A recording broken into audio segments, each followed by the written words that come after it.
বিসমিল্লাহির রহমানির রহিম। চলে আসলাম বেগুন খেতে। কত সুন্দর বেগুন, নিজ হাতে উঠালাম বেগুন। তারপরে ওই যে মূলা, এরপরে মেথি শাক। এখানে সবজির অভাব নেই। এগুলো হচ্ছে পেঁয়াজ। আসলে শহরে এগুলো তো দেখা সম্ভব না। সব সবজি ক্ষেত, শস্য সমল ভরা। এগুলো হচ্ছে বেগুন ক্ষেত। এটা পুরা বেগুন ক্ষেত।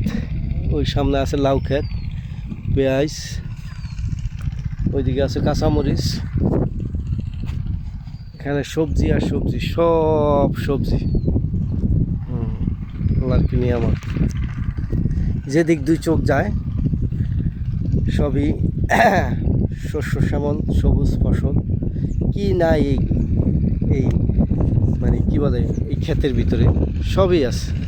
কাঁচামরিচ, ধনেপাতা, কলই শাক, পেঁয়াজ, তারপরে বেগুন, সিম, লাউ, সবই আছে। খুবই সুন্দর, খুবই সুন্দর একটা আমাদের এলাকা। খুব সুন্দর দেখতে বেগুনগুলো, কত সুন্দর, এত সুন্দর বেগুন এগুলা। মাশাআল্লাহ মাশাআল্লাহ, আল্লাহর কি নিয়ামত। একদম গাছ থেকে তাজা। এটা স্বাদই অন্যরকম, মেডিসিন ছাড়া, যাকে বলে মেডিসিন নেই। এই গাছ থেকে তোলা হইলো। ঠিক আছে, ভালো থাকবেন সবাই।